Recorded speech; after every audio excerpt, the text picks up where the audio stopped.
Good evening, everybody. My name is Dr. Patrick Diamond, and I'm the director of the Mile End Institute. I'd like to warmly welcome you to this event this evening. I'd like to just begin by saying a word of thanks to Ian Kearns and the Social Liberal Forum, who've been our partners in bringing this event together. I also want to say on behalf of MEI that we're very pleased to be hosting tonight's session. The revival of the Liberal Democrats, underlined by the result in last month's Amersham and Chesham by-election, is in our view one of the most interesting and important stories around in British politics currently. And we hope that this evening's discussion will enable us to take a deeper look at the opportunities and challenges that are facing the party. I also just want to say that the Mile End Institute hosts lots of online events throughout the year alongside our podcast series. So do sign up to the MEI newsletter to find out more and keep in touch with what we are doing. Okay, I don't want to prolong things anymore, so let me now hand over to our chair for tonight's discussion, Professor Tim Bale. Hi, everybody, and welcome to the MEI at Queen Mary University of London. My name is Tim Bale, as Patrick has said, and it is my great pleasure to welcome you to this webinar, the title of which is Where Next for the Liberal Democrats? To help us answer this question, we're joined by some fantastic panelists who I'm going to introduce as they speak. But just to remind you, they are Sarah Olney, they're Luisa Porritt, Ian Kearns, Alva, and Richard Grayson. Welcome, all of you. The way it's going to work is I'm going to ask each panelist after I've introduced them to speak for just over 5 minutes. Then after everybody has spoken, we will open it up to a panel discussion informed by your questions, which you can use the chat box for, or the Q&A function for, or indeed it's possible to tweet us as well. Sophia Cassano, who is our brilliant manager at MEI, is going to kind of curate the questions and send me the really, really interesting ones. We won't get around, obviously, to answering everybody's question, but I hope we'll be able to do a fair smattering of them. We will go until 7:45 probably, for obvious reasons. We were having a small discussion before we started about the football, and so I know for a fact that most of our panelists will be hoping to watch the game on TV, so I'm sure that applies to many of you as well. So we'll aim to finish around 7:45. So if you were worried about that, don't. We'll be gone by then, and you should just have time to head off to the TV and watch kickoff. So without more ado, our first speaker is Sarah Olney. Sarah is the Liberal Democrat MP for Richmond Park since she was elected in December 2019.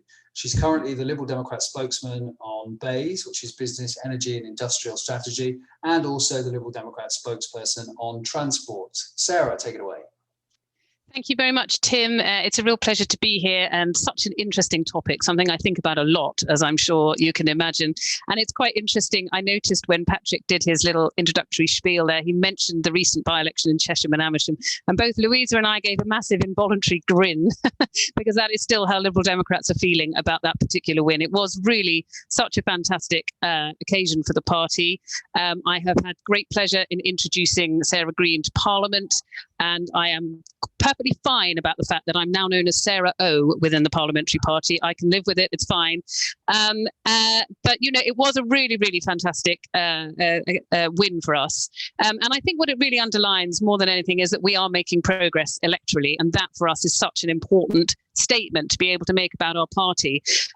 I would say it's probably something of a sugar rush right now, that particular win, and by-election wins, as I know very well from my own experience, because of course before I was elected in December 2019, I also previously won the Richmond Park by-election in 2016, and you know, when the Liberal Democrats by-election juggernaut rolls into town, you know, it seriously means business. So we had high hopes from Chesham and Amersham at the start, but even I say even I, all of us were blown away by the size of the majority. And I think we knew from early on, and every single activist that I've spoken to who was up there was surprised when they were speaking to voters on the doorsteps, how soft the Tory vote was, how willing people were to listen, how easy it was to get people to commit to voting Liberal Democrat, and that really took us by surprise given the history of the seat. It's been Tory since its inception in 1974. It's had 2 Tory MPs in that time. Dame Cheryl, who I knew quite well in Parliament because we served on the Public Accounts Committee together, was a very well respected figure locally. So it was really a big surprise to us, how it felt on the doorsteps. And then once we'd realised we were probably going to win, the size of the majority was beyond our expectations. So as I say, we are still grinning, we are still smiling about that. But as I say, it is a sugar rush, a by-election win. But underneath the kind of the froth and the headlines and everything else, what that slightly overshadows actually is that we've been making progress for quite a while now. Some of the less exciting, but if you like, more nutritious local election results in May, we were making good progress. And in local elections previously. And I think what's really, really interesting is that the places that we're making progress are places. We did well in Oxfordshire, we did well in Cambridgeshire. I grew up in Surrey, so I pay close attention to what's going on there. And I have noticed over some years now a gradual Lib Demification of previously very true blue Tory Surrey.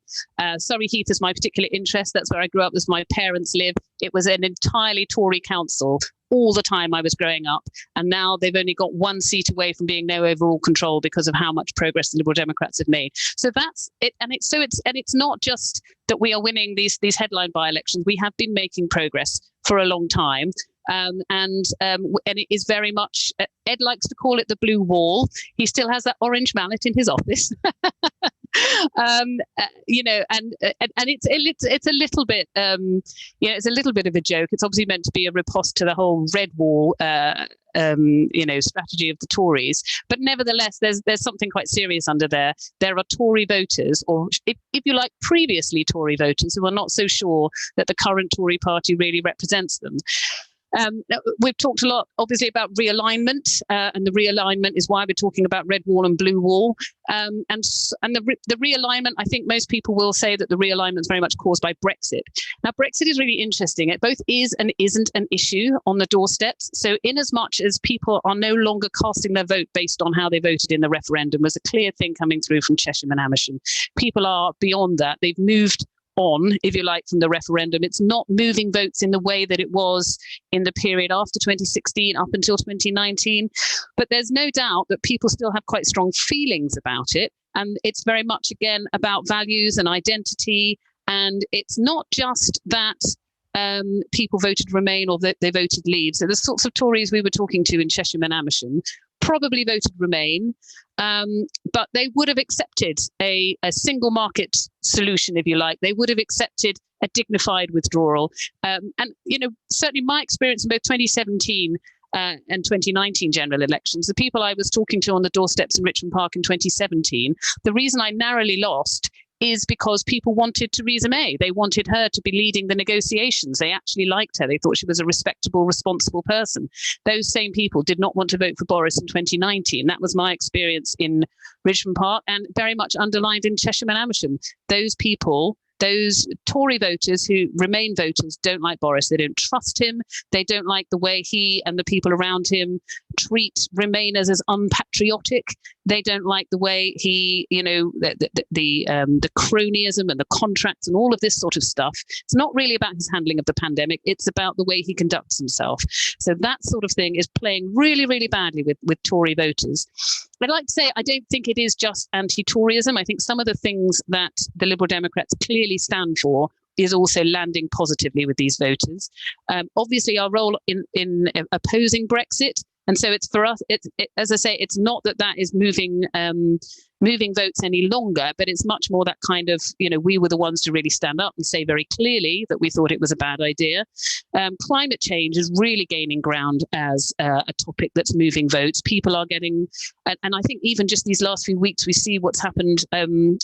Was it Britain in British Columbia? I've forgotten the name of the town, but some really, really serious stuff that's happening in Canada this last week. And there's that sort of stuff that's really starting to focus minds. We've always been on the front foot on climate change. Ed, when he was Energy Secretary, was really instrumental in bringing forward renewable power. So we are well associated with that.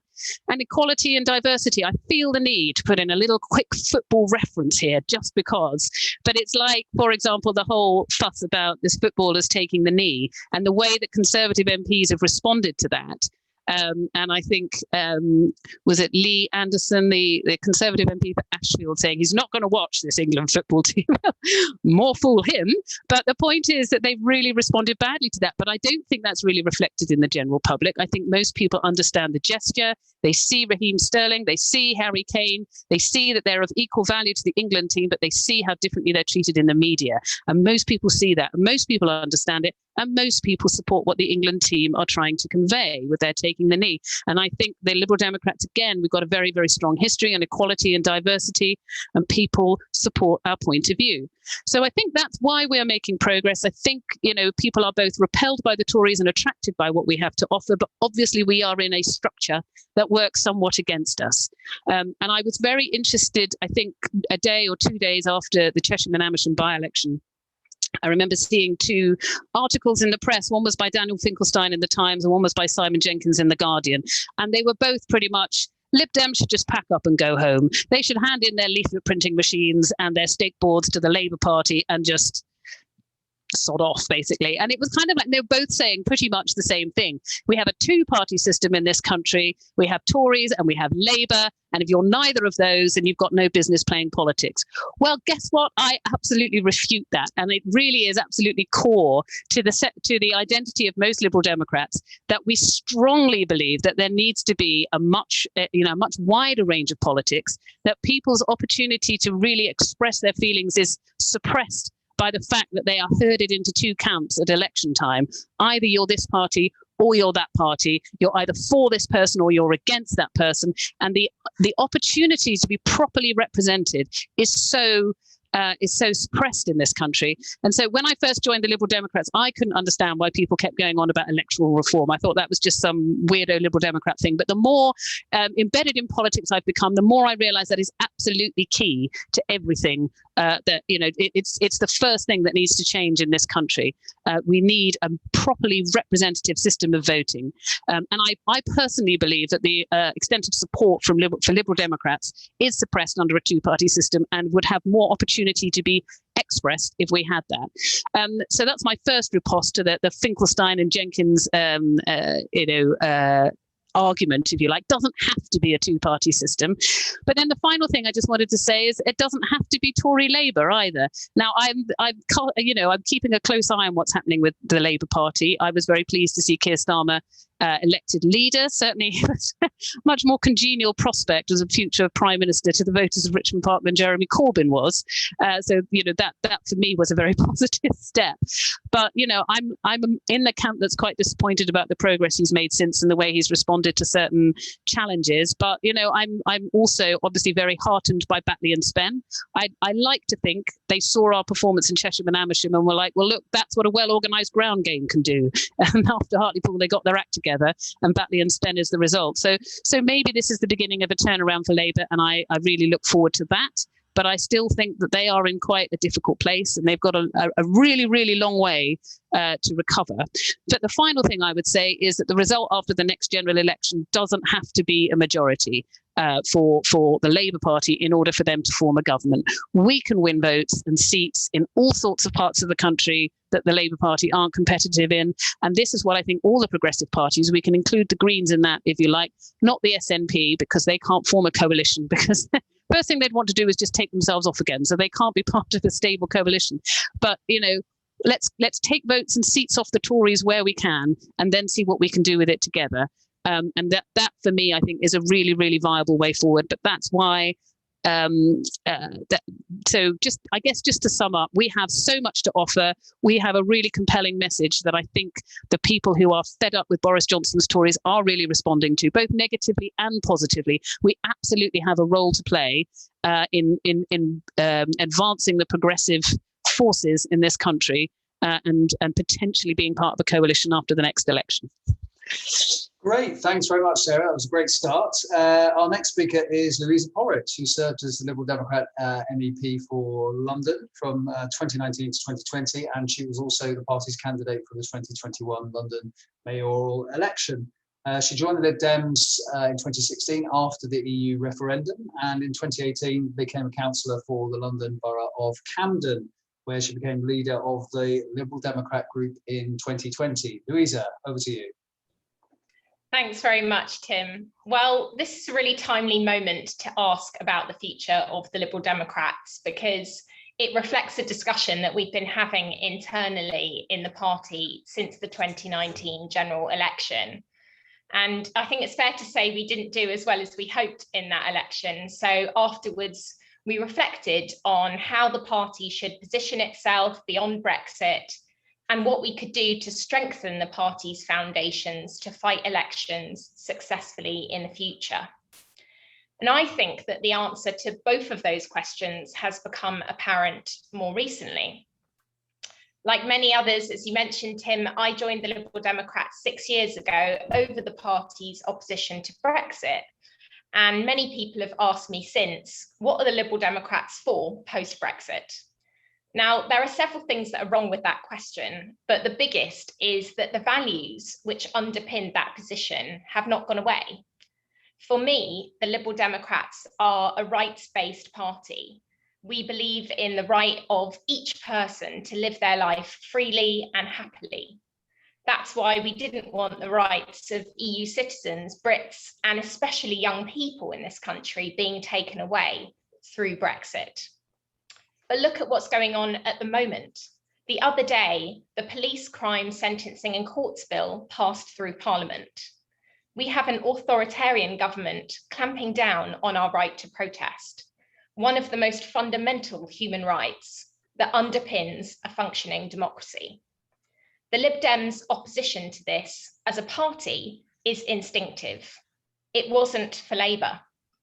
That's why, as the mayoral candidate, when I saw the Metropolitan Police with their officers having knees on the backs of young women attending a vigil for another young woman who was murdered, both Ed Davey and I called for Cressida Dick to resign. It's also why Ed led the opposition to having vaccine passports just to get into pubs, because that would be unfair on the young people who hadn't yet been offered a vaccine and divisive for our country. It's why Daisy Cooper, our deputy leader, last year called for the 10 p.m. curfew to be lifted, because it didn't help from a public health perspective, and it was harming our hospitality industry at the same time. The Lib Dems are often a voice for individuals and groups who get forgotten or ignored. It's why our elected representatives at all levels have led on the issue of the building safety crisis, because neither Labour nor the Tories took notice of leaseholders.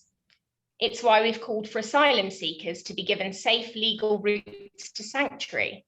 Neither of the two main parties have a particularly liberal record on immigration, and Priti Patel is, let's face it, making life miserable for people who need a fresh start.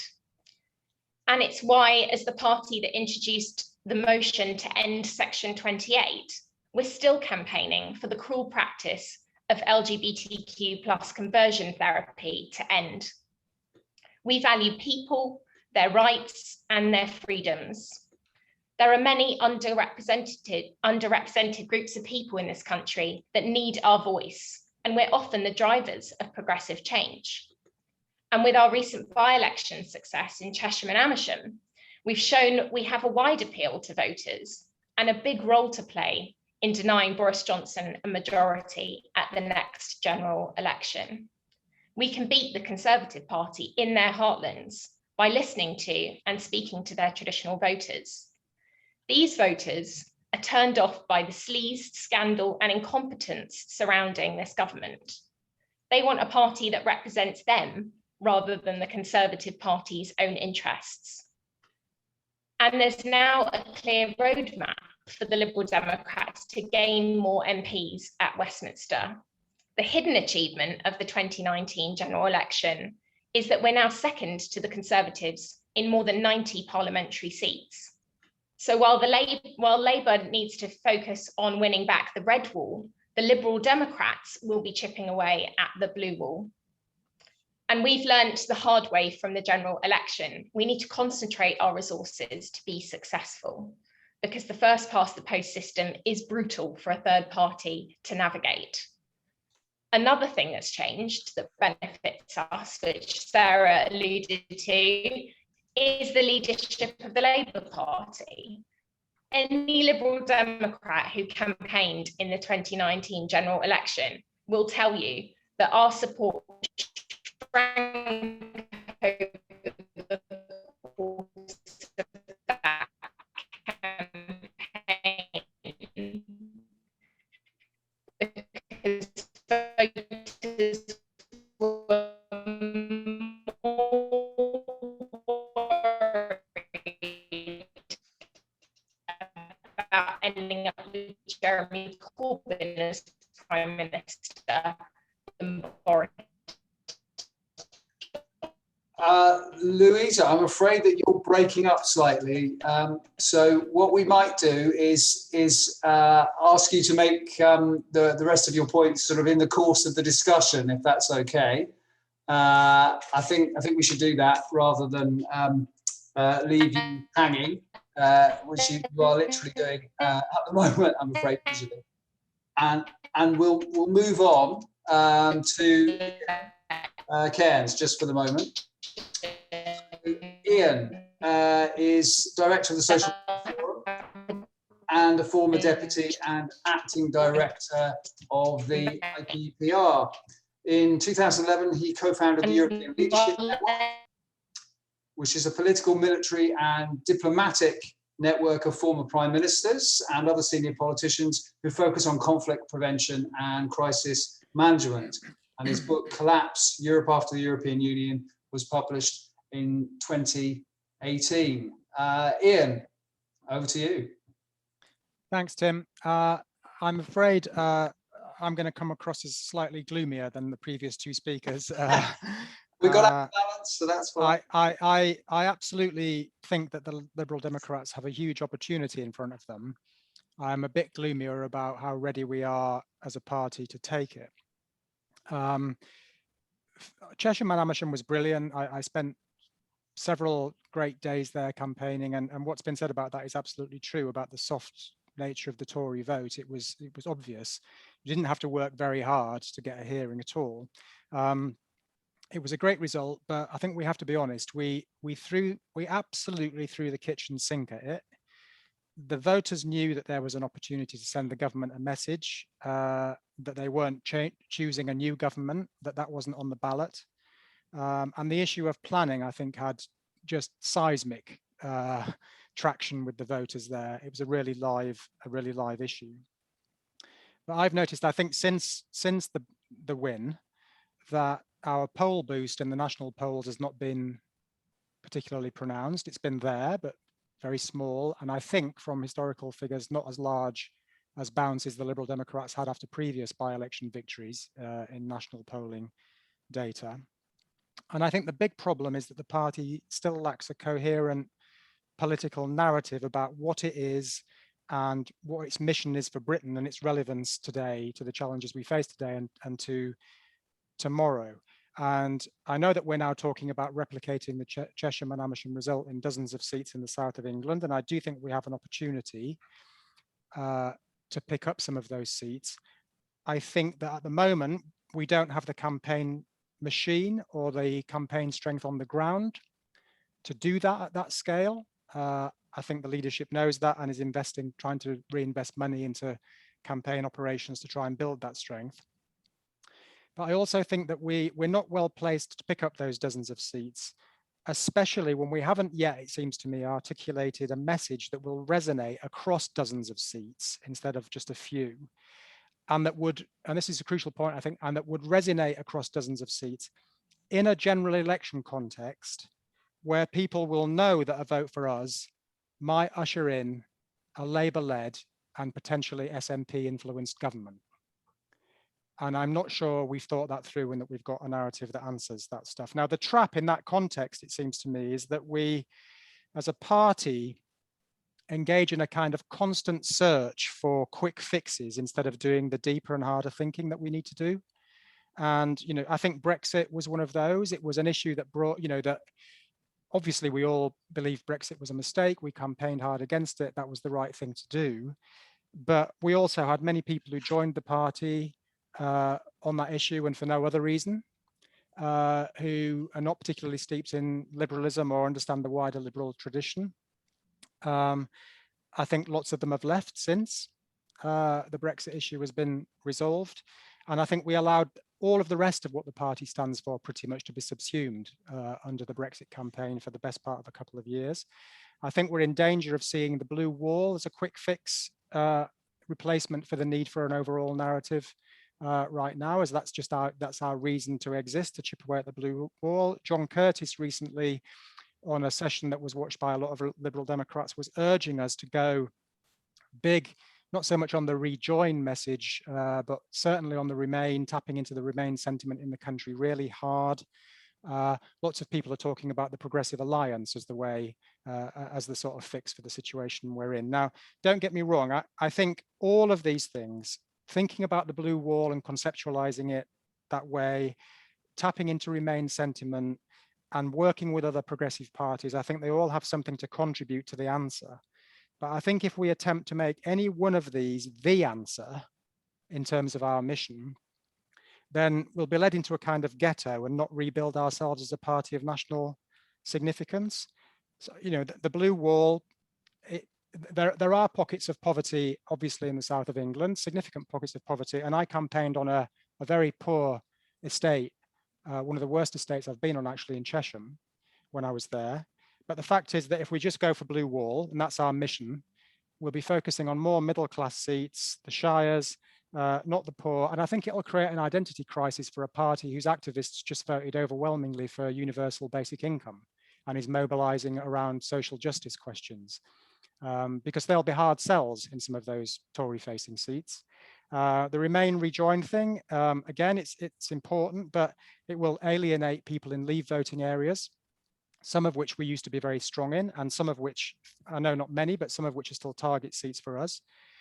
And speaking personally, I also think if we dig into that terrain, what we do is we stoke division in the country, and I think divided countries decline, and united countries with common sense of purpose succeed. And I want us to see us succeed as a country, and I don't want us to be a party that just stokes division for electoral gain. I think we need to reach for something higher than that. And the Progressive Alliance, you know, I'm in favor of working with other parties, and I've written about that in the past. But in the analysis that we did at the Social Liberal Forum, John Alexander and I, in a report called Winning for Britain, we identified that even at the last election, had all the Labour and Green voters, 100%, voted for the Liberal Democrats in seats where we were the main challengers to the Tories, it would still have only produced 28 seats for the Liberal Democrats. And I think that's too low a target for us to aim at. And there are all kinds of other complications with what some people mean by Progressive Alliance when they talk about people standing candidates down. And I think I think it was Sarah alluded to, there's also a huge uncertainty with regard to the Progressive Alliance about whether Labour is capable of bearing the load in that Progressive Alliance that it needs to bear. I'm yet not sure which way Labour is going to go, and whether it's going to be a party that is capable of, let's say, being tolerated by soft Tories and Lib Dem voters who think they might be putting Labour into government by voting for us. So I think the thing is that none of the quick fixes is a replacement for a distinctive message that could do the two things that we absolutely need the Liberal message to do. And those two things are this: to take votes off the Tories and make Labour and Green voters feel comfortable and, let's say, warm inside when they lend us their vote in areas where we're the main challenges to the Tories. Our message has to do both of those things. If you just go Progressive Alliance, you run the risk of leaving some Tories out of the coalition we could build because they won't want to go there. If you focus too much just leaning one way, you basically don't build a wider coalition. We need to attract Tory votes and be a party that Labour and Green voters feel comfortable voting for in a tactical sense. And I think to do that, and I'll just finish with slightly more positive points, to get into the right space, it seems to me, and this is what John and I articulated in the report I mentioned, is we have to deal with a range of issues, and I've got them in three buckets. There are and this is based on the analysis that we did in our report about which voter tribes are willing to consider voting Lib Dem. And there's a range of issues in which those tribes who are willing to consider voting for us are actually interested in. The first bucket is the kind of easy stuff for us, if you like. It's fairness, protecting the weaker in society. It's the internationalist dimension, the pro-refugee, the pro-migration, the pro-European thing, and environmentalism. There are significant numbers of voters who are willing to vote for us, are all interested in those issues. And of course, they're important to us and we should campaign on them. There are then two areas where they should be firmly part of our message, but frankly, we're timid on them at the moment, and they're kind of anti-establishment messages. The first is we should be much more aggressive at attacking over-concentrated private economic power, which significant chunks of the electorate think the big private sector organizations are taking advantage of the public, and they want some pushback against that, and we should be into that antitrust politics, I think. And secondly is deeper democratization. There is a, which is a very much a Liberal Democrat issue, but we need to be giving people much bigger voice in politics, opening politics up, participatory budgeting, deliberative democracy exercises, and so on. And just yesterday, I was looking at data from a new report, where voters were asked to list a kind of emotions that politicians made them feel, positive and negative. And in the top 8, many of you will have seen this, were things like left behind, ignored, etc. There's a pro-democratization agenda that we should be pushing really hard in a distinctive way to give people more voice. And then the third bucket is in stuff that frankly we find hard. Significant groups of particularly Tory voters, but others as well, including non-voters that we might be able to attract, are interested in A, the concept of order, and B, what comes across in the data as loyalty. And the other way of couching that is, on the one hand, crime and antisocial behavior. Our manifesto at the last election didn't even have a chapter in it on crime, and I know that because I tried to insert one and didn't get anywhere with it. And on loyalty, another way of capturing that is patriotism. We need to find a way of challenging and reframing the right wing's dominance on this notion of patriotism. What they're talking about is not patriotism, it's an exclusive nationalism. And we have to be in that debate. And unless we do all of these things, unless we create a story for the future of the country that encapsulates all of this territory, I just don't think that we can achieve both objectives of A, attracting Tory voters, and B, doing so in a way that still makes Labour and Green voters happy to vote for us in areas where they know we're the party that can beat the Tories. Okay, thank you very much, Ian. Next over to Alva, who's the political correspondent of the New Statesman, and some of you may also know that she co-hosts the New Statesman's podcast, very much recommended, which discusses the latest in UK politics. She's written extensively on the Liberal Democrats, and indeed she wrote a recent piece on the Chesham and Amersham by-election, which described the Lib Dem victory as extraordinary. So, Alva, over to you. Thanks very much for having me. It's one of my favourite things to chat about the Liberal Democrats, so I'm delighted to be here. I'd like to begin going back to the 2019 general election result, if I may. Sarah mentioned in the wake of that defeat that the Liberal Democrats were written off by quite a lot of commentators, saying that really the third party just can't get a look in our current electoral system, and that the Liberal Democrats should call it a day. And I'm very pleased that I wrote a piece for The Guardian taking a more positive view, drawing on actually quite a lot of, Tim, your research that you've done at UK in a Changing Europe on actually the fact that, as Louisa pointed out, the disappointing performance for the Liberal Democrats in 2019 on the surface, with Jo Swinson as leader losing her seat and dropping to 11 MPs, sort of hid a more mixed picture for the Liberal Democrats, and actually a picture of growth and potentially a stronger position looking forward. Because as plenty of people have mentioned, the Liberal Democrats are second in 90 seats and second in I think it's 80 Conservative facing seats or something like that. And that's now, of course, after Cheshire and Amersham, 79 Conservative facing seats where the Liberal Democrats are second. And plenty of those are very safe Conservative seats. But I think that as Tim's research has shown, and as the Liberal Democrats, certainly the Lib Dem leadership is very aware, the Lib Dems are in quite a strong position at the moment in terms of being able to focus on Conservative seats and enjoying quite distinct areas of strength from the Labour Party. So I think that the Liberal Democrats shouldn't be written off, and actually that's been the case ever since the 2019 general election, although it was looking quite gloomy. And then after Cheshire and Amersham, the Liberal Democrat strategy hasn't really changed, but I think that the leadership feels that it has gained in credibility, because ultimately that analysis of the Lib Dems being second to the Tories in lots of seats now has a name, the Blue Wall. And I think that I've noticed that there have been a few comments about the mallet and the blue blocks and whether that's effective messaging. I think there's a feeling that actually the Liberal Democrats as a third party do struggle to get a look in the national conversation, and that they effectively seized that moment of that by-election win to send a very clear message to anyone in a Conservative seat where the Lib Dems are second, reminding them that they are in one of those blue wall seats and that they have the opportunity to vote the Lib Dems, because quite crucially, the message that the Lib Dems need to send to voters is that they can win in those places. And I think that they did capitalise on that moment quite successfully.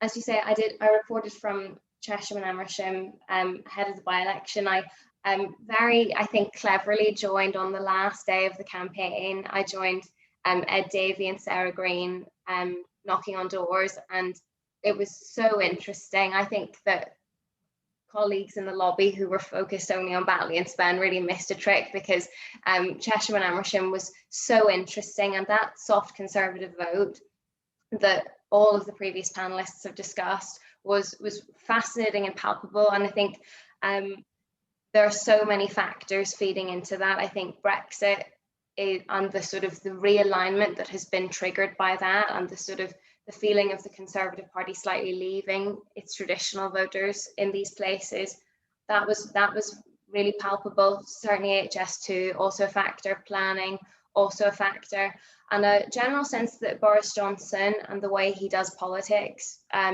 is no longer what these people who have voted Conservative in many cases for their whole lives, it's no longer really what they want. They don't think that he has a sense of fair play. And so I think that as well as an improved ground campaign, because the Lib Dems really did throw everything at Cheshire and Amersham, but also under Ed Davey's leadership, the party has reinvested in its ground campaign, because he personally takes a lot of pride in being a strong campaigner and that being one of his strengths. The party has massively reinvested in that, and I think that they feel like they're back in the game. So looking to the next general election, I think that they feel in a reasonably strong position. But the big caveat to that, which is partly why I love covering the Lib Dems, is that actually a lot of this is dependent on the other parties, and part of the joy of covering the Lib Dems is that you kind of can't talk about the Lib Dems without talking about about all the parties and the national picture in politics. So much of what's actually going to happen to the Lib Dems is just dependent on the Conservative Party at the moment. Certainly from speaking to senior Lib Dems, I think that's what they're thinking about. So the question is, and then this also brings in Labour, the question is at the next election whether the Conservatives will put up a good fight in the blue wall, as we're now calling it, because there are plenty of errors being identified, not just by Lib Dems, but by plenty of Conservatives. There were plenty of mistakes made in Cheshire and Amersham. The Conservatives didn't have a very good ground game, or not really used to canvassing these voters that they have had for a very long time, didn't have great data, ended up on the day knocking up people who were voting Lib Dem already, and making sure that they got out to vote. I think Theresa May supposedly arrived in Cheshire and Amersham on polling day and was horrified by the state of the ground campaign. So I think that there's just a real question. I think it strikes me as almost a little bit of a risk that the Lib Dems have identified their opponents' weaknesses, that the Lib Dems are very happy to talk about how bad the Tory campaign was in Cheshire and Amersham as well as how good theirs was. I think it's a bit of a risk that the Tories are hearing from the Lib Dems and for a lot of Shire's Tory MPs that they need to improve. And so you would think that they won't make that mistake twice. But certainly I think the Lib Dem leadership thinks that this then depends on the Labour Party. Certainly, I think there's a feeling that, as Sarah said, it's better for the Liberal Democrats for the prospective Labour Prime Minister to be Keir Starmer and not Jeremy Corbyn. But there's also a feeling that this is not a particularly strong opposition at the moment. I think the Lib Dems feel like they will be able to have a right good go of things at the next election if there's a strong Labour Party, because the stronger the fight that Labour is putting up in the red wall, the tougher the fight the Conservatives will have to put up there, and the less likely it is that the Conservatives will be able to resource their fight in the blue wall as effectively. So all these things are kind of dependent on each other. I think it's totally possible, given the current lay of the land with the Conservative Party, that they will maybe be focusing on the red wall.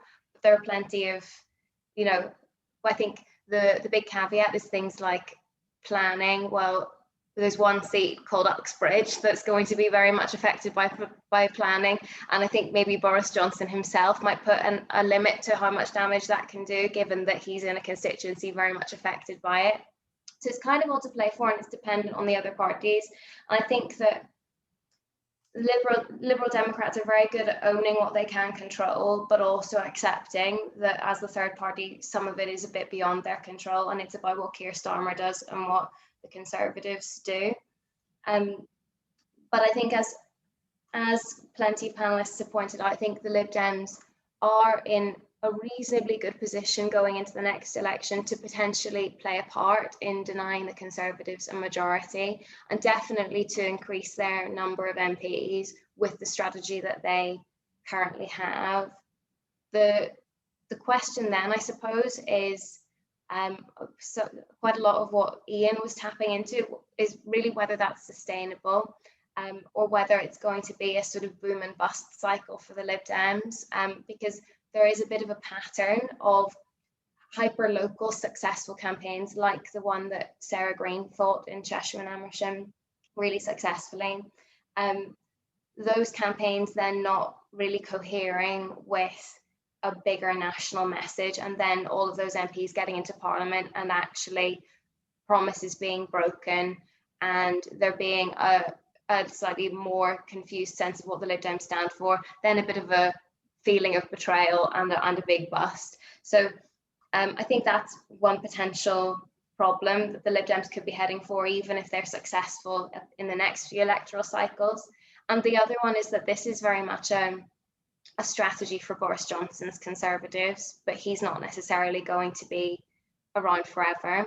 And also that this is a strategy for the current electoral landscape.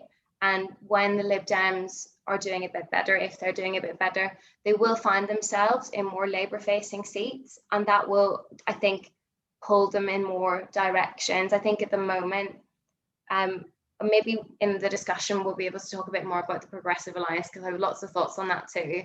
But actually at the moment it's less of an issue, because this Lib Dem leadership has been really clear that the Lib Dems are not likely to go into coalition with Boris Johnson's Conservative Party in terms of values and everything they stand for. I'm very happy to stand in opposition to that.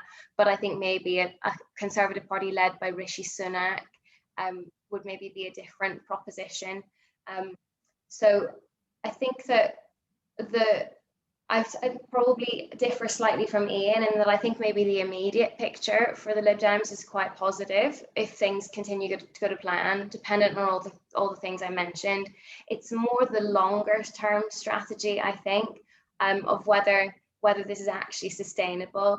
I think I suppose I should add that I think Ed Davey and his team are aware of a need for a sort of more, a lasting message, and have identified the climate emergency and caring as the two big important issues to focus on, which I think probably policy-wise are very good priorities to focus on and do constitute a sustainable message.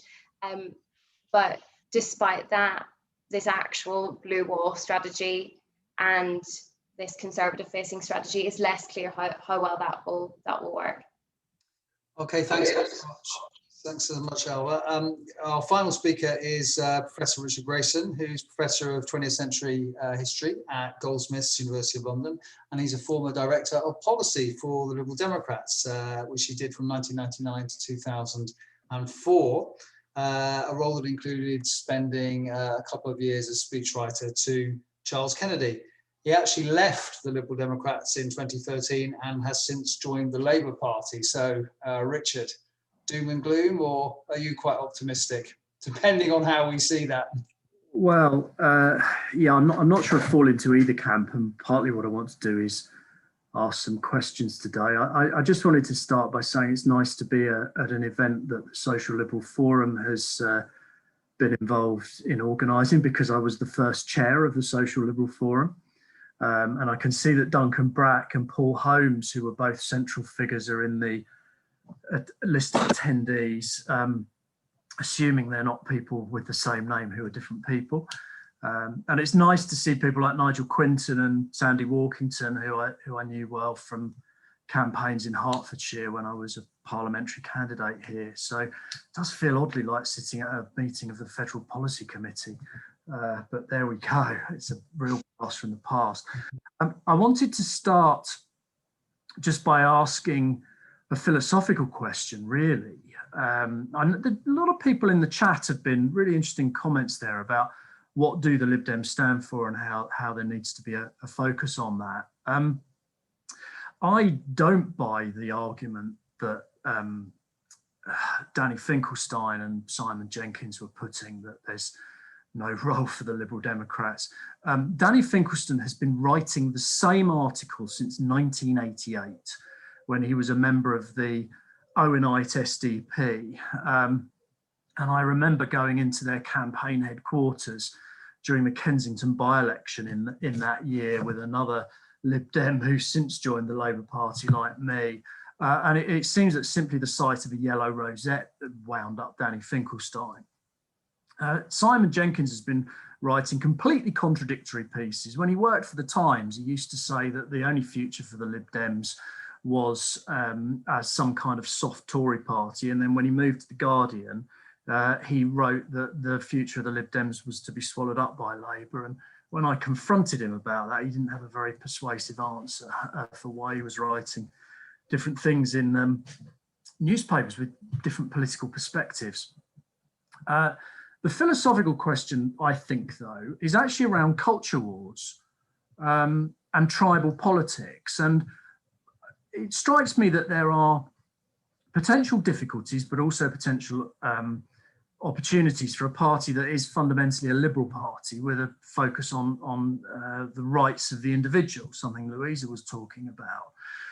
But liberal parties have struggled when politics has become tribal. And I think about this as an historian who's worked on the early 20th century and the difficulties that new liberalism could have as one academic used the phrase referees rather than committed protagonists in the class struggle. And I think, were I still the Lib Dem Director of Policy, as someone who was interested in thinking about party principles, I would just be thinking about that in some depth, that, how does a Liberal Party respond to culture wars? It seems to me that part of the answer to that was actually to take sides. And it was to take sides very clearly by, in both 2017 and 2019, being clearly anti-Brexit parties in an effort to hoover up Remainer votes, one of the big tribes in politics, apparently, but it didn't work. So, where do things go from there? I think Sarah said it wasn't moving, Brexit's not moving many votes now. So that's one area. Second area, electoral performance. I mean, I live quite near Chesham and Amersham, actually. I live in Hemel Hempstead. I'm there now, obviously, because no one can go anywhere realistically still. You know, you can certainly see how it's the kind of place that the Lib Dems would do well in. But there is a big difference in doing well in somewhere like Chesham and Amersham, where I know there had been some local progress, but it's quite different, say, to Sarah's by-election success, which, you know, rested on half a century of local government support. And so, you know, it really is the sugar rush, as Sarah was talking about. And I think particularly, I mean, when I woke up and heard the news, the BBC was reporting that, you know, the Lib Dems had won this on a strong anti-HS2 message, despite the party nationally being in favour of it. And, you know, those things do get found out eventually. But what it does, what Chesham and Amersham does tell us is that the Lib Dem by-election machine is capable of working again. And I think there were real questions about that, actually. And, you know, Richmond was probably not a good example of whether the machine was working because there was such a strong presence there already. So Chesham and Amersham does show that the party can go into places as it did in Eastbourne, Eastleigh, Christchurch, you know, all those things in the 90s and do well from a much lower base. But beware the sugar rush, I think. Really what I want to focus on is the strategic position and the question of progressive alliance. I was 100% in agreement of the sort of language that Sarah used at the end when she was talking about how Lib Dems and Labour were capable of taking different places, and also the points that Alva and Louisa made about the Labour leader being really important. I mean, Corbyn was a turn-off for Labour voters. As you might guess, I was not a Corbynite within the Labour Party. I happen to believe that Keir Starmer and Angela Rayner are potentially a really great team. I spoke for both of them at my CLP, which was dominated by Corbynites at the point, but actually even we voted for Starmer and Rayner. And I think there's real potential there. Ian made a point about whether the Labour leadership can be tolerated by soft Tories, and I think that's really important because just sort of drawing to a close, I think for a progressive alliance to work, it shouldn't be formal. I don't think a formal progressive alliance will work. I mean, there were things that went on in the run up to 97 that set the mood music, Cook McLennan being particularly important. The formal ending by Paddy Ashdown of equidistance was really important. And of course, that's something that Ed Davey's trying to do now, but it's not really a consistent message that's coming out of the party. And there were things that happened in 2001. I went off to meetings with Labour people. Myself, Dick Newby and Tim Razzle had meetings with Charlie Faulkner round at his house about, you know, the phrase was keeping tanks off each other's lawns. That happened in 2001. I don't think it's very widely known, actually. It's not popped up in anyone's memoirs, but maybe it has in Tim's, actually.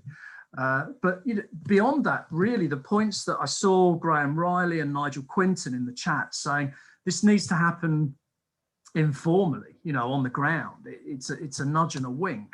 But what it fundamentally has to be underpinned by is a very clear view that the Lib Dems will not put the Tories in. And I think if you combine that with a Labour leadership that isn't toxic to soft Tories, and actually a Tory party that is toxic to soft Tory parties, to soft Tory voters, then I think you can appeal to both Labour voters and soft Conservatives. And I saw that in 1997, I was campaigning in Oxford, Western Abingdon for Evan Harris. And that squeeze message was just the entire focus of the Lib Dem campaign. And I think it can, I really think it can work. But there's a way to go yet. I live in a ward which actually the Lib Dems won this time. I was canvassed by people I know in the Lib Dems, putting the squeeze on me. And I said, I'm sorry, I'm still not voting for you.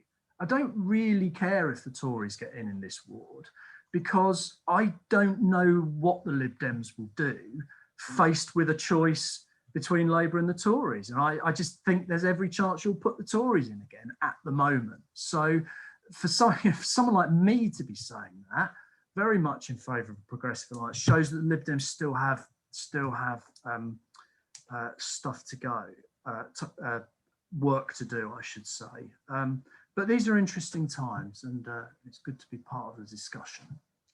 Okay, thank you so much, Richard. Well, great contributions, and there are an awful lot of questions. We can only deal with a few of them. One that came up actually in the discussion, and particularly I think from Alva's remark, that's a question that's also been asked by some people in the audience. And perhaps as Louisa, I had to cut you off, I'll ask it to you. Several of you brought up the sort of, if you like, the sort of anti-Boris feeling among some previous Conservative voters. You know, the feeling that his conduct was questionable, that, you know, the whole Conservative Party was kind of sleazy and cronyistic, etc. How are you going to cope if the Conservatives not only get wise to the fact that they need to, you know, up their ground campaign, as Alva said, but actually end up switching out Boris Johnson before the next election for someone like Rishi Sunak? Does that pose a problem for the Liberal Democrats if, you know, concern about Johnson and Johnsonism is such a big thing? Louisa. Thank you, Tim. And I'm sorry about my connection earlier. I think it's stabilised now, so hopefully it will hold out for the rest of this. I think that it could be a problem in the short term, in that Boris Johnson personally does seem to be turning off some traditional Tory voters. But I also think that the party itself has fundamentally changed and dramatically shifted to the right. And this populist rump is what the Conservative Party is now. And I'm not too sure that a kind of more apparently acceptable leader can paper over that. There's still an impulse within the Conservative Party that means they will be introducing policies that actually turn off a lot of their traditional voters, and I'm not sure we'll have seen the end of the scandal either, because, you know, one individual isn't necessarily going to change. Okay, Louisa, I'm going to have to stop you there again because the connection's gone down slightly again. So I do apologise for that. So I'm going to go to Sarah and ask a question that's come up in the chat and the Q&A. Obviously, you're a London MP, South West London MP. A lot of what we've talked about is this, you know, so-called blue wall located in the south. Should the Liberal Democrats worry that they're, you know, moving away from being, if you like, a kind of national party towards being a party of basically the south of England? Is that a problem? I think it is in the long term, but I mean, ultimately we have to choose. We have limited resources, both in terms of money and activists, and, you know, the amount of engagement we get. We don't get, despite Alva's best efforts, we don't get as much, you know, coverage in the press as we would like. So we do have to choose, and we have to be quite picky about, you know, where we go. And you know, I mentioned that by-election juggernaut earlier on, you know, and it is that kind of, when we really focus our resources, we can get extraordinary results, and we just have to think about where we're best placed. We cannot do, you know, a Chesham and Amersham in every constituency in the country, or even half of them. You know, we have to choose. And if the you know, the tide at the moment favours us in Tory-facing seats, and our message is resonating, and I'm quite clear it's resonating in those Remain constituencies, and they don't necessarily have to be in the southeast. There are lots of Remain constituencies across the Midlands and the North.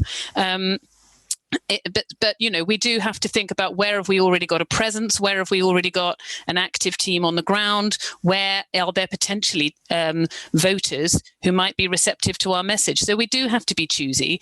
Our next general election campaign is not going to equally target every constituency, and we have to think about where we can win. And I mean, I don't necessarily, and I own my prejudice here. I'm a Richmond Park MP. I've told you I grew up in Surrey. I don't know the Midlands and the North as well as I know the bits that I know, if you see what I mean. So I can readily identify lots of opportunities for us in the Southeast, but I just don't know. But that doesn't rule out there being opportunities elsewhere. And I mean, indeed, you know, we're looking at places in Greater Manchester. We are certainly looking, you know, places like Cheadle and somewhere else in Greater Manchester was just immediately slipped out of my head. Hazel Grove, you know, where we've been strong in the past and we think we've got a good chance in the future. So I think the opportunities are more sparse, but they do exist. And we just, for now, we need to go where we can go. And I do think if we do get that opportunity to play a greater role in government after the next general election, that then gives us a platform from which we can build. But we have to go where, you know, where the opportunities are. Okay, thanks very much. One for you, Ian. I mean, you mentioned, you know, these buckets, these 3 buckets that you talked about, and the need for the Lib Dems to, you know, develop a kind of coherent and, you know, discrete message from the other parties. And that reminds me, and there's been some talk of it in the chat, of the, you know, the distinction that used to be made between the kind of orange book, you know, Clegg type Liberal Democrats and the, you know, the social liberals, if you like, you know, represented by people like you. Is that still a kind of meaningful divide within the party? And if it is, or indeed if it isn't, how does that kind of relate to the need for this message that you talk about? Well, look, I think liberalism is a very rich tradition. One of the sad things I've found since becoming a Liberal Democrat is how little of the broad liberal tradition has really been kept alive, is part of the conversation in modern Liberal Democrat politics. You have to, it's almost like excavating to find some of the, you know, some ideas. I mean, and I think there are not enough of us to spend our time you know, focusing on traditions within and arguing with each other. There is a common core. You know, David Howarth in a book on effectively on social liberalism a few years ago wrote a great chapter in which he basically pointed to the common core of liberalism. And you know, you know what those elements are.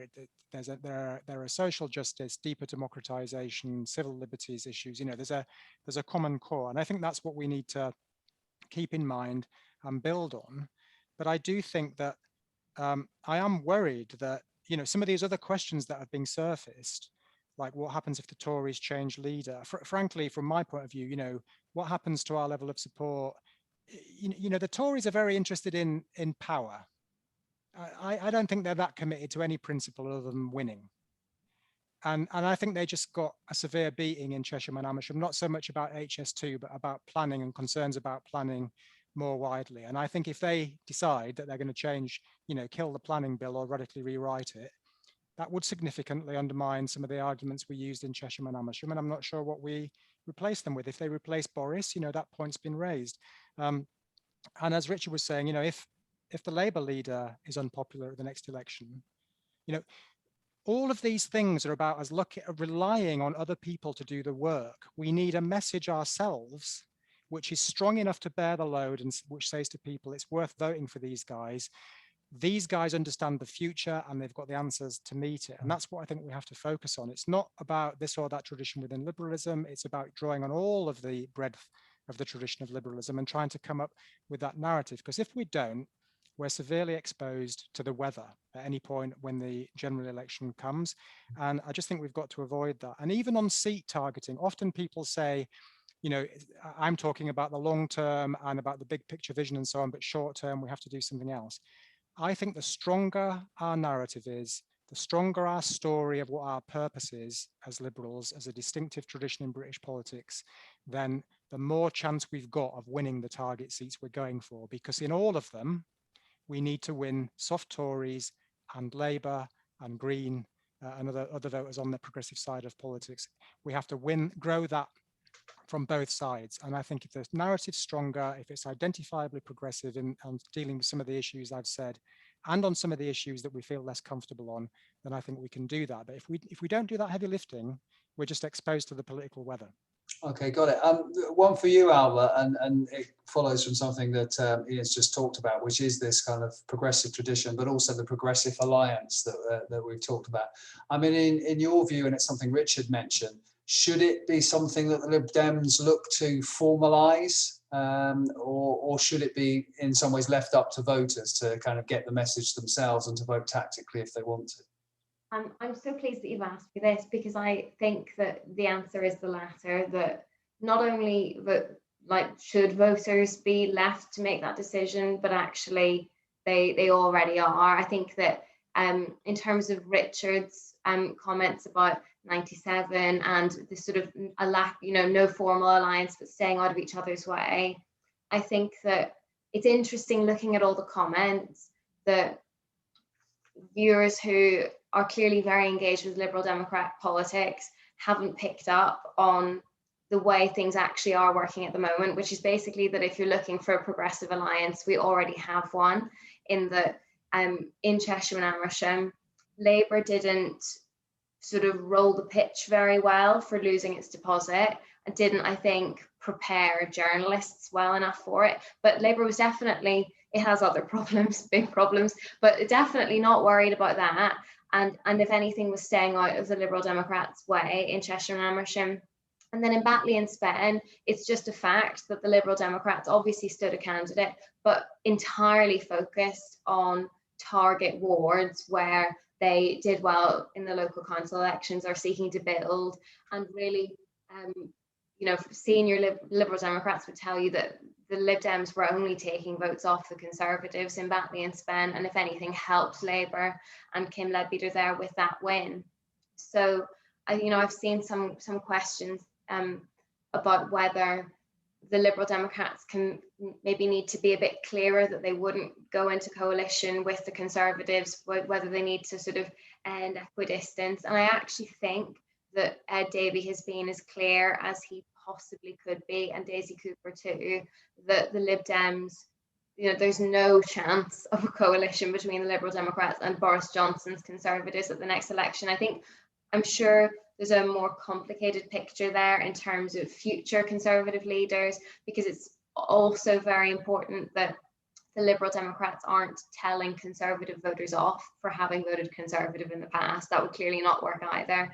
But in terms of Boris Johnson and how the Lib Dems relate to that party at the moment, I actually think that the messaging is really crystal clear. Like Ed Davey, anytime he does a media interview, all of the Cheshire and Amersham stuff before and after, he was really clear that the Liberal Democrats are interested in taking seats off the Tories. And so actually, in terms of Progressive Alliance, I think that's not a goer. And actually, we did see plenty of Labour voters happy to move to vote tactically for the Lib Dems. We saw how that works in Batley and Spen, but actually I'd even say in Hartlepool, the Labour got pretty much everything wrong in that by-election, and the only thing it got right was actually it still managed to squeeze the Lib Dem and Green vote there. So I think that in terms of voters identifying, clearly that it's a little bit different with by-elections, but broadly voters need to be trusted to make up their own minds.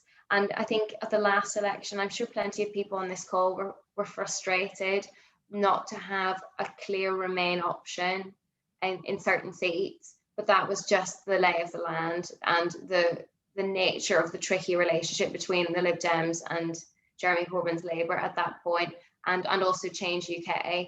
And I think it's still important for voters to have those options. And so, yeah, I think some of the Progressive Alliance discussion frustrates me, because I think that it is maybe just symptomatic of the fact that there isn't so much media coverage of the Liberal Democrats. And so Ed Davey has been clear as day on I think quite a lot of this stuff, and yet even people who are really engaged with the Lib Dems don't really see things quite as they are at the moment. Okay, great. Nan, might be the last question. I don't know. I'll just sit first to Richard. Some of you might be able to come in if we have time. And so Richard, as a kind of critical friend of the Lib Dems, perhaps, how do you think they should handle, you know, the inevitable question which will come up before the next election, which is, you know, what is your position on Brexit? You know, do you want to rejoin the EU? Now, I mean, it's a question in some ways is kind of unrealistic because no one's talking about doing that, it seems to me, but it will be a question that's asked. What should the Lib Dems do? Can they move beyond this kind of Remain, Leave divide, or should they? Well, there's a question of what the actual response to that question should be. I don't think the Lib Dems can be dishonest about what their position is. I mean, the Lib Dems will always be a pro-EU membership party, and I think that, that they should be forthright about that. And actually, the kinds of people I was advocating the Lib Dems going after in a progressive alliance scenario, I don't think they'll be put off by that. And I think that, you know, you can't please everyone, and you just have to realise who you represent and who you don't represent, and stay true to your principles. I think there are then two practical questions. One is, do the Lib Dems decide that actually they need to say something like, but we wouldn't seek to do it for the next 10 years or something like that, you know? And you try this out on focus groups, you try this out with polling. That's how you'd actually do that, because it's just about, you know, how can you best persuade people who support you to support you? And if that kind of nuance is necessary, it's worth considering. And then there's also a practical question of, you know, how far do the Lib Dems actually make this a political priority in messaging? You know, is it actually, could it be one of the top 5 points? I mean, I could see it could be, but equally I could see there would be problems with that. And I could see there would be certain constituencies that, you know, you would highlight it more than in others. And that would be down to the personal interests, I think, of the Lib Dem candidate there. You know, is this something they're absolutely passionate about and want to produce? I mean, I campaigned on the national messages, but I also highlighted the things that were most important to me. So that's politics, isn't it? And local campaigning within a national framework. Well, I think that is actually a very good point to end on. I'd just like to say thank you to all our panelists, and thank you so much to all of you who attended. We had an incredible attendance given the events of this evening. There were so many great questions there, and I'm so sorry we couldn't get to all of them, or even a majority of them. But perhaps we'll hold another event and we'll try and get as many questions in on that one as possible. Just to remind you that you can find out more about the MEI, the Mile End Institute at Queen Mary University of London, by going to our website. Do sign up to our mailing list. So we've got lots of fascinating events coming up. You can find the recordings of our previous events on our YouTube channel. You can also follow us on Twitter, on Facebook, and on Instagram as well.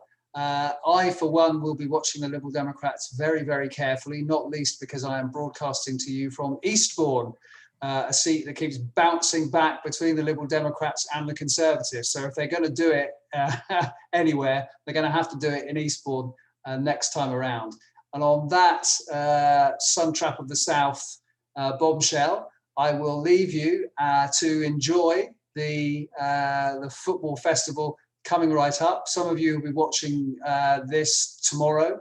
We'll already know the result, but most of us are eagerly anticipating that game. So goodbye, everybody, and thanks once again for tuning in.